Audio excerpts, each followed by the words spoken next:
Hi friends, welcome back.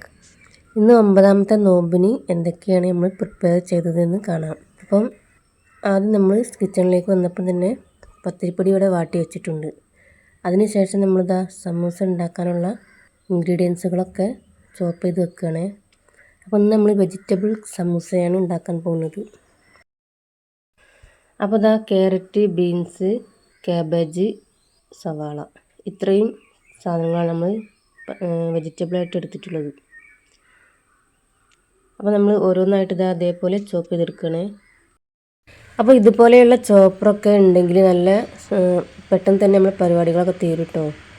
അപ്പോൾ ഇതുപോലെയുള്ള പൊരികളൊക്കെ ഉണ്ടാക്കണമെന്നുണ്ടെങ്കിൽ ഇതിലിട്ട് ഇതേപോലെ ഒന്ന് അടിച്ചെടുത്താൽ പെട്ടെന്ന് തന്നെ നമ്മളെ പരിപാടികളൊക്കെ തീരും. അപ്പോൾ ഞാനിത് ഓൺലൈനിലായിട്ട് വാങ്ങിയതാണ് കേട്ടോ. അപ്പോൾ നല്ലൊരു യൂസ്ഫുള്ളായിട്ടുള്ളൊരു പ്രൊഡക്റ്റാണിട്ടത്. അങ്ങനെ നമ്മൾ എടുത്ത് വെച്ചിട്ടുള്ള എല്ലാ ഐറ്റംസും ഇതിലിട്ടെന്ന് ചോപ്പ് ചെയ്തെടുക്കാം. അപ്പോൾ അടുത്തത് സവാളയാണ് അരിഞ്ഞെടുക്കാൻ പോകുന്നത്. അപ്പോൾ സവാളൊക്കെ തൊലി കളഞ്ഞതിന് ശേഷം അതിന് നടു മുറിച്ച് അതിൻ്റെ കണ്ണി ഭാഗമൊക്കെ ഒഴിവാക്കിയതിന് ശേഷം 2 കഷ്ണങ്ങളാക്കി ഇട്ട് കൊടുക്കുക. അപ്പോൾ നോമ്പിന് പൊരികളൊന്നും ഉണ്ടാക്കണമെന്ന് വിചാരിക്കും, പക്ഷേ എന്നാലും എപ്പോഴെങ്കിലും ഒന്ന് ഓരോന്ന് എടുക്കാമെന്ന് വിചാരിച്ചിട്ട് ഉണ്ടാക്കുകയാണ്.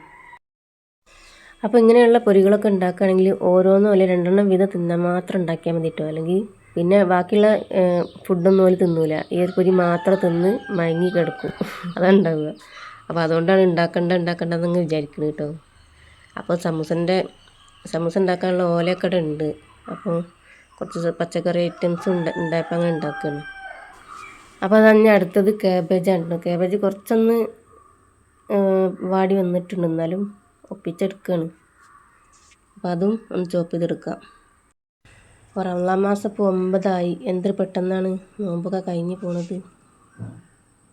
നമ്മൾ ഫുഡ് ഉണ്ടാക്കുന്നത് മാത്രമല്ല കേട്ടോ, നമ്മൾ റമളാൻ മാസം നമ്മൾ ദിക്റുകൾ അധികരിപ്പിക്കണം, ഖുർആൻ ഓത്ത് അധികരിപ്പിക്കണം, സദഖ അധികരിപ്പിക്കണം. അങ്ങനെ കുറേ നല്ല നല്ല കാര്യങ്ങൾ റമളാൻ മാസത്തിൽ ചെയ്യുകയാണെങ്കിൽ നമുക്ക് നല്ലൊരു പ്രതിഫലമാണ് കേട്ടോ നാളെ അള്ളാൻ്റെ അടുത്ത് എത്തുമ്പോൾ.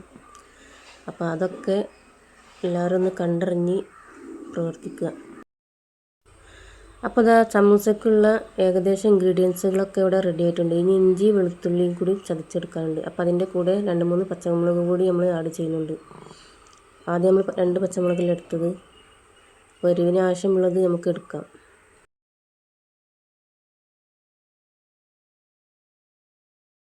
അപ്പോൾ ഇതാ എല്ലാ ഇൻഗ്രീഡിയൻസും നമ്മൾ ഇതേപോലെ ചോപ്പ് ചെയ്തെടുത്തു. ഇഞ്ചി, വെളുത്തുള്ളി, പച്ചമുളക് ചോപ്പ് ചെയ്തിട്ട് ഇതിലേക്ക് ആഡ് ചെയ്യാം. ഞാൻ ഈ വെജിറ്റബിൾ ഇങ്ങനെ അരിയുന്നത് കണ്ടാണ്ട് എൻ്റെ മോള് ചോദിച്ചത് എന്തിനാണെന്ന് ചോദിച്ചപ്പോൾ ഞാൻ പറഞ്ഞു സമൂസ ഉണ്ടാക്കാനാണെന്ന് പറഞ്ഞപ്പോൾ പറഞ്ഞു എനിക്കിഷ്ടമില്ല, എനിക്ക് ചിക്കൻ്റെ മതി എന്നൊക്കെ പറഞ്ഞിട്ടോ. അപ്പോൾ ഞാൻ പറഞ്ഞു ചിക്കൻ്റെ ഉണ്ടാക്കുന്നില്ല, ഒരട്ടം അങ്ങനെ ഉണ്ടാക്കിയതല്ലേ, ഇന്ന് വെജിറ്റബിളിൻ്റെ സമൂസ ഒന്ന് കഴിച്ച് നോക്കുക, അപ്പോൾ അതിൻ്റെ ടേസ്റ്റ് എന്താണെന്ന് അറിയാമല്ലോ എനിക്ക് പറഞ്ഞിട്ട്. അപ്പോൾ അങ്ങനെ ഉണ്ടാക്കിയതാട്ടോ വെജിറ്റബിളിൻ്റെ. പിന്നെ ഫ്രിഡ്ജിൽ കുറച്ച് വെജിറ്റബിൾ ഉണ്ടായിനി, അപ്പോൾ അതൊന്നും വെറുതെ കയറി കളണ്ടല്ലോ. അപ്പോൾ ഇങ്ങനെയൊക്കെ ഉണ്ടാക്കുകയാണെങ്കിൽ അതൊക്കെ ചിലവായി കിട്ടും ചെയ്യും, അങ്ങനെ വേസ്റ്റേക്ക് കളണ്ടല്ലോ. അപ്പോൾ വിചാരിച്ചതിലും നല്ല ടേസ്റ്റി ആയിട്ടുള്ള ഒരു സമൂസയാണ് ഈ വെജിറ്റബിൾ സമൂസ. മല്ലിയിലയും കറിവേപ്പൊക്കെ നമ്മൾ ചോപ്പ് ചെയ്ത് വെച്ചിട്ടുണ്ട് കേട്ടോ. അപ്പോൾ നമ്മളിത് ചീനച്ചട്ടി അടുപ്പത്ത് വെച്ച് കുറച്ച് വെളിച്ചെണ്ണ ഒഴിച്ച് ഇത്രയും ഇൻഗ്രീഡിയൻസൊക്കെ ഒരുമിച്ചിട്ട് നന്നായിട്ടൊന്ന് വാട്ടിയെടുത്ത് ആദ്യം നമ്മൾ സവാള ഇട്ട് നന്നായിട്ട് വാട്ടിയതിന് ശേഷമാണ് മറ്റുള്ള ഇൻഗ്രീഡിയൻസൊക്കെ ആഡ് ചെയ്ത് വാട്ടിയെടുത്തത്.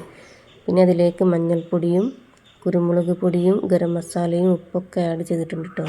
അപ്പോൾ നല്ല അടിപൊളി ടേസ്റ്റി ആയിട്ടുള്ള ഒരു വെജിറ്റബിൾ സമൂസയ്ക്കുള്ള മസാലയാണ് കേട്ടോ ഒന്ന് ഉണ്ടാക്കിയത്. ഇനി നന്നായി ചൂടാറാൻ വേണ്ടി അതേപോലെ പ്ലേറ്റിലേക്ക് മാറ്റി പരത്തി വെക്കാം. അപ്പോൾ ഈ മസാലക്കൂട്ട് തണുക്കുന്നത് വരെ നമുക്ക് ജ്യൂസിനുള്ളത് റെഡിയാക്കാം. അതിന് വേണ്ടി ഇന്ന് നമ്മൾ ജ്യൂസ് ഉണ്ടാക്കുന്നത് കുകപ്പൊടി വെച്ചിട്ടാണ് കേട്ടോ. അപ്പോൾ കുകപ്പൊടി ഒരു 2-3 ടീസ്പൂൺ എടുത്ത് 1 കപ്പ് വെള്ളത്തിൽ ഇതേപോലെ ഒന്ന് ആറ്റി കുറുക്കിയെടുക്കാം, വേവിച്ചെടുക്കാം. അപ്പോൾ ഇതുപോലെ നന്നായി കുറുകി വന്നിട്ടുണ്ട്. ഇനി ഇത് തണുത്തതിന് ശേഷം ഫ്രിഡ്ജിലേക്ക് മാറ്റി കട്ടയാക്കാം. ജ്യൂസിനുള്ളത് നമ്മൾ തണുക്കാൻ വെച്ചിട്ടുണ്ട്. ഇനി ഇതാ നമ്മൾ സമൂസക്കൂട്ട് നന്നായിട്ട് തന്നെ ചൂടാറി വന്നിട്ടുണ്ട്. ഇനി ഓരോ സമൂസൻ്റെ ഓല എടുത്ത് ഇതേപോലെ ചുറ്റി അതിലേക്ക് നല്ല നിറച്ച് ചുറ്റിയെടുക്കാം. അപ്പോൾ ഇതുപോലെയൊക്കെയാണ് നമ്മുടെ ഓരോ ദിവസവും കഴിഞ്ഞ് പോണത് കേട്ടോ. അപ്പോൾ ഇങ്ങനെയൊക്കെ എല്ലാവരും ഒന്ന് ഉണ്ടാക്കി നോക്കണ്ടി. എല്ലാവർക്കും ഉണ്ടാക്കാൻ അറിയാം, എന്നാലും ഞാൻ ഉണ്ടാക്കുന്ന ഓരോ രീതിയാണ് ഇതിൽ വിടുന്നത്. നോമ്പല്ലാത്ത ദിവസം വൈകുന്നേരങ്ങളിലൊക്കെ ഇതേപോലെ പൊരികളൊക്കെ നമുക്ക് തന്നെ ഉണ്ടാക്കാമല്ലോ. അപ്പോൾ സമൂസ ചുറ്റുമ്പോൾ ഇതേപോലെ ഒന്ന് അതിൻ്റെ ഉള്ളിലേക്ക് ഒന്ന് ഇതേപോലെ ഒന്ന് കവർ ചെയ്താൽ നല്ല വൃത്തി കിട്ടും കേട്ടോ. എന്നിട്ട് ഇതാ മൈദക്കൂട്ട് ചേർത്ത് നന്നായിട്ടൊന്ന് ഒട്ടിച്ചെടുക്കുക. അപ്പോൾ എല്ലാ ഭാഗവും നല്ല ക്ലിയറായി ഒട്ടിച്ചതിന് ശേഷം ഇനി ഹോൾസൊക്കെ ഉണ്ടെങ്കിൽ അതൊക്കെ മൈദ വെച്ചിട്ടൊന്ന് അടക്കുക. അങ്ങനെ ആകുമ്പോൾ എണ്ണ ഉള്ളിലേക്ക് കയറില്ല കേട്ടോ. പൊരിച്ചെടുക്കുമ്പോൾ അധികം എണ്ണ ഒന്ന് കുടിക്കാണ്ട് കിട്ടും നമുക്ക്.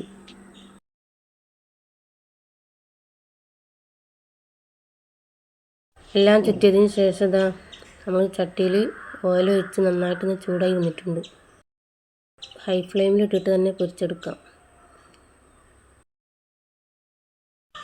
അപ്പോൾ നമ്മളിതാ 8 സമൂസ ആണ് ഉണ്ടാക്കിയത്.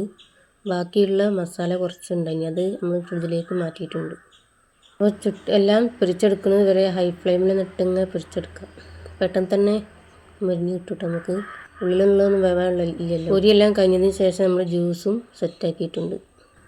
അപ്പോൾ നമ്മുടെ എല്ലാ പരിപാടികളും കഴിഞ്ഞു.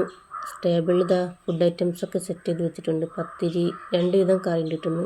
അപ്പോൾ ഇന്നലത്തെ മുട്ടക്കറി ഉണ്ടായിനി, അപ്പോൾ അതും ചൂടാക്കി എടുത്തിട്ടുണ്ട്. അതേപോലെ മീൻ കറി. അപ്പോൾ ഇന്നത്തെ വീഡിയോ ഇത്ര മാത്രമുള്ളൂ കേട്ടോ. അപ്പോൾ എല്ലാവരും സപ്പോർട്ട് ചെയ്യാൻ മറക്കരുത്. ഓക്കെ, അടുത്ത വീഡിയോയുമായി വീണ്ടും കാണാം. Okay, bye bye.